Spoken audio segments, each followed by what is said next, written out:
Are you looking for the best dental insurance? In this video, I'm going to talk to you about the 3 best dental insurances you can get. But the secret is the dental insurance actually doesn't matter a ton. It's what's in the dental insurance that matters the most. Dr. Nate here from Thrive Dental and Orthodontics, and I asked multiple staff members, especially those dealing with insurance, what they think the best 3 insurances are, and here they are. Number 1 and 2 were pretty comparable. Number 1 was MetLife, and number 2 was Delta Dental. These are really popular just because there's so many providers that are in network with these 2 insurance companies, and you can get really good insurance policies within those dental insurances. Now, the third one was a toss-up between a lot of different insurances, but the consensus kind of sort of was United Healthcare Insurance. Now at our office, by far the most dental insurance we see is Delta Dental and MetLife. And like I said before, it doesn't necessarily matter the insurance you're getting, it's what's in the insurance that's gonna make or break you. So let me walk you through some key terminology that you should be looking for, whether you're looking for insurance for yourself or for your whole family. First off, let's talk about the difference between HMO versus PPO. HMO insurance really only lets you see 1 or 2 providers, whereas PPO, you can pretty much go to most dental offices, so you can go to the dental office that you prefer the most. Now in HMO, a lot of people will just call this a discount plan, so there's a couple benefits. Number 1, HMO policies are relatively affordable, which is nice, but the downfall is that if you need dental work, you don't really have much insurance coverage if you have an HMO insurance. So with PPO dental insurance, you're likely gonna have 100% coverage on preventative things, which is stuff like x-rays and maybe easy cleanings.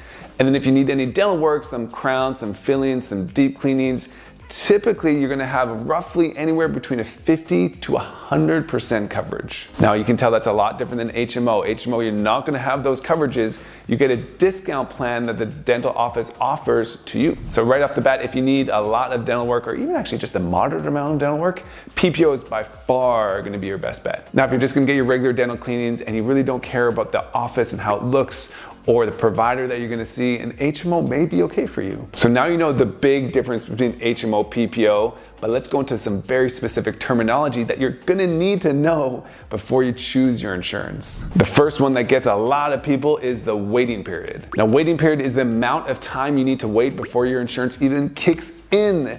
So some insurances will have anywhere from a 3-month to a 12-month waiting period. So even if you got insurance today and you want to get your work today, you're gonna have to wait 12 months before you get anything done or anything that your insurance will at least cover. Now, of course, there's plenty of dental insurances that have no waiting period, and those are the best. Deductible is something that applies not to just dentistry, but applies to a bunch of things.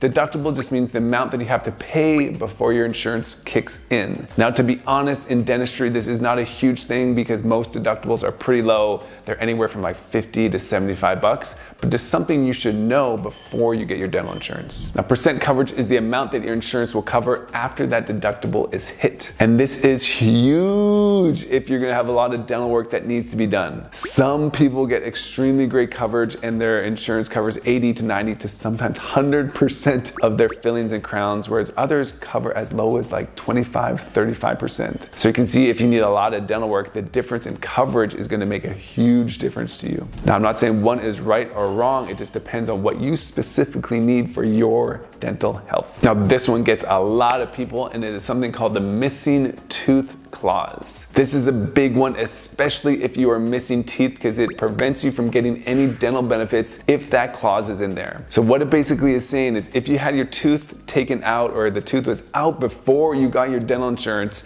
and now you get your dental insurance and you want to get a bridge, an implant, or something in that spot, if you have that clause in there, the insurance is going to cover 0% of that. That is why this missing tooth clause is such a big thing. If you have any teeth that are out, or maybe you're anticipating getting teeth out, it is such a huge clause to look for in your dental insurance. Lastly, we got my personal favorite, and that is orthodontic coverage. Typically, this is not in all dental plans, so you may have to add that in yourself. General dental benefits typically renew every year, whereas orthodontic benefits typically are a lifetime maximum. Most dental insurances offer anywhere from maybe $1,000 to $3,500 towards your orthodontic benefits that can be used towards braces or Invisalign. But that does not renew every year. So once you've used those benefits, they are done. And we also have yearly maximums. This is also big if you need a lot of dental work, because some of the yearly maximums can be as low as $500 or $750, but some of them can go all the way up to $4,000, $5,000, $6,000, $7,000. Yearly maximum just means the amount that your insurance is going to pay before it kicks off. So if you have a yearly maximum of $1,000, but you need $2,000 worth of dental work,